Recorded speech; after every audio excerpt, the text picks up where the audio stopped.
Hi friends, நம்ம சூப்பரான கொடை மிளகா ரெசிபி எப்படி செய்யறதுன்னு பார்க்கலாம். எவ்வளோ சூப்பராக இருக்குது பாருங்கள். 2 கொடை மிளகா எடுத்து வச்சுருக்கேன். ஒரே ஒரு தக்காளி, ரெண்டு முட்டை. இதையே நம்ம அரிஞ்சிக்கலாம், பொடி பொடியாக அரிஞ்சிக்கலாம். 2 முட்டை எடுத்துக்கிறேன்.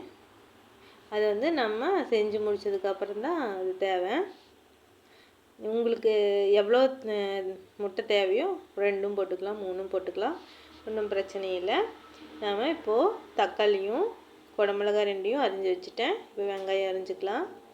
வறுக்கிறதுக்கு தேவையான வெங்காயம், தாளிக்கிறதுக்கு தேவையான வெங்காயம்.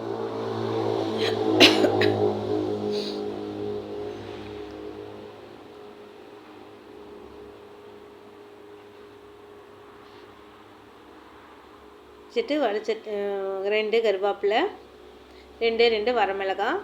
அவ்வளோதான் ஃப்ரெண்ட்ஸ். வாங்க எப்படி நாம் பொரியல் செய்கிறோம் அப்படிங்கிறத பார்க்கலாம். நம்மளுக்கு வந்து சீக்கிரமாக சிம்பிளாக சீக்கிரமாக எது செய்கிறோம் அப்படிங்கிறது தான் முக்கியம். எனக்கு பழைய ரசம், காலையில் வச்ச ரசம் இருக்குது.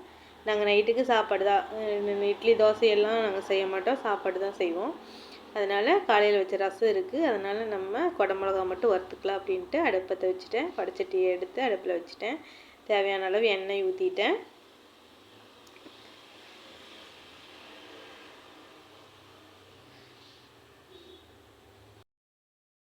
என்னென்ன அரிஞ்சு வச்சுக்கோங்கிறத பார்க்கலாம்.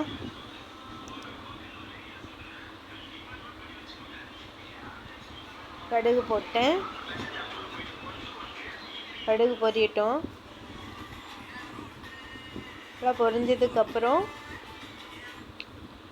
வெங்காயம், கருவேப்பிலை, வரமிளகாய் 3 போட்டுட்டு குடை மிளகாயும் உள்ள போட்டு நல்லா தொலாவி மூடி வச்சுக்கலாம்.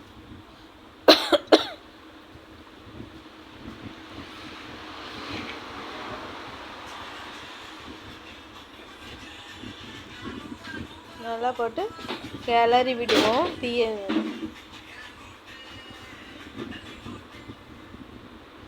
பாருங்க, நான் சிம்மில் வச்சு குடமிளகாயை போட்டு நல்லா கிளறி விட்டுட்டு தேவையான அளவு உப்பு போட்டுட்டு சிம்மில் வச்சு மூடிடலாம். அப்படியே ஒரு 10 நிமிஷம் வேகட்டும்.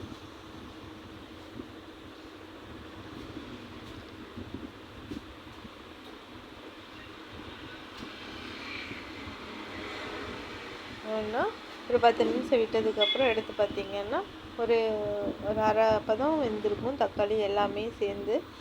இந்த சமயத்தில் நம்ம கிளறிட்டு இருக்கிற ஒரு கரண்டி அளவு தண்ணி ஊற்றிக்கலாம். தண்ணி வந்து நிறையா ஊற்றக்கூடாது.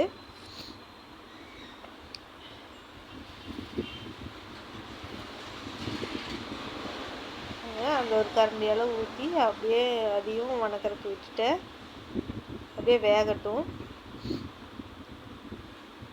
வெந்துருச்சா, உப்பு பிடிச்சிருச்சான்னு பார்த்துக்கலாம். வெந்துருச்சு, உப்பும் பிடிச்சிருச்சு. நம்ம இதுக்கு தேவையான அளவு மஞ்சப்பொடி, மிளகு பொடி, அவ்வளோதான், கறி மிளகாத்தூள் அவ்வளோதான் போட்டுட்டு கிளறி விட்டுட்டு கொஞ்சம் இந்த தண்ணி வந்து சுண்டுனதுக்கப்புறம் அந்த 2 முட்டையும் பொத்து ஊற்றிக்கலாம். அதுக்கப்புறம் பாருங்க, சுண்டிகிட்ருக்கு, சுண்டட்டும். தண்ணி வந்து எச்சு ஊற்றக்கூடாது, அளவாக தான் ஊற்றணும்.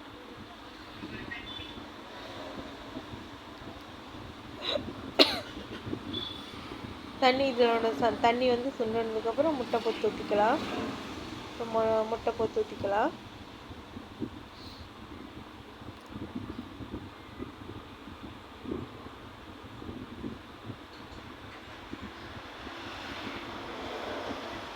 முட்டை பொத்து ஊற்று வரைக்குமே சிம்மில் தான் இருக்கணும் அடுப்பு. இப்போ கொஞ்சம் வசையாக வச்சுட்டு நல்லா கிளறி விடலாம். கிளறி விட்டு முட்டைக்கு தேவையான உப்பு போட்டுக்கலாம். பொடிக்குப்பாக போட்டு கல்லுப்பு போட்டால் கரையாது.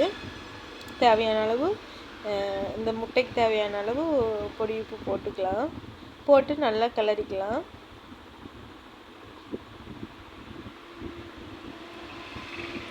அவ்வளோதான். இதுக்கு இன்னும் கொஞ்சம் மிளகாய் பொடி போட்டு, தனி மிளகாத்தூள் போட்டு நல்லா கிளறி ஆஃப் பண்ணலாம். அது வரைக்கும் சிம்மிலேயே இருக்கட்டும். அடி பிடிக்காத அளவுக்கு கிளறணும்.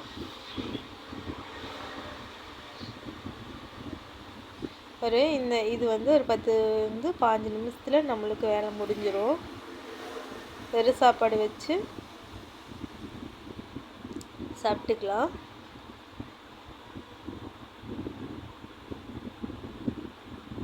பாருங்க, இன்னைக்கு சிம்பிளி சமையலில், ஈஸியான சமையலில் நம்ம இன்னைக்கு குடமிளகா வறுவல் வந்து செஞ்சிட்டோம். வாங்க நாளைக்கு நம்ம எது செய்ய போகிறோம், நாளைக்கு நைட்டுக்கு பகலுக்கும் என்ன செய்யலாம் அப்படிங்கிறத பார்க்கலாம். நல்லா அடிப்பிடிக்காத அளவுக்கு சிம்மில் வச்சு கிளறி மூடுங்க. அவ்வளோதான் ஃப்ரெண்ட்ஸ், ஈஸியான குடமிளகா ரெசிபி நம்ம வீட்டில் ரெடி ஆயிடுச்சு. ஓகே ஃப்ரெண்ட், என்னோடய சேனல் பிடிச்சிருந்துச்சுன்னா லைக் பண்ணுங்கள், சப்ஸ்கிரைப் பண்ணுங்கள். பாருங்கள் எவ்வளோ கலர்ஃபுல்லாக, ஆனால் டேஸ்ட்டாகவும் இருக்கும், கலராகவும் இருக்கும், ஈஸியாகவும் இருக்கும். இந்த மாதிரி செஞ்சு பாருங்கள். ஓகே ஃப்ரெண்ட்ஸ், பாய். நீங்கள் முட்டைக்கு பதிலாக தேங்காய் துருவல் கூட போட்டு, தேங்காய் துருவல் போட்டிங்கன்னா கொஞ்சம் சாம்பார் பொடி போடுங்க. சாம்பார் பொடி போட்டிங்கன்னா நல்லாயிருக்கும். ஓகே ஃப்ரெண்ட்ஸ், அவ்வளோதான். Bye by.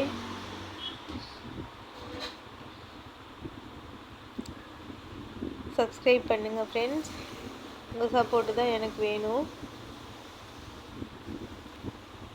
Okay friends, bye.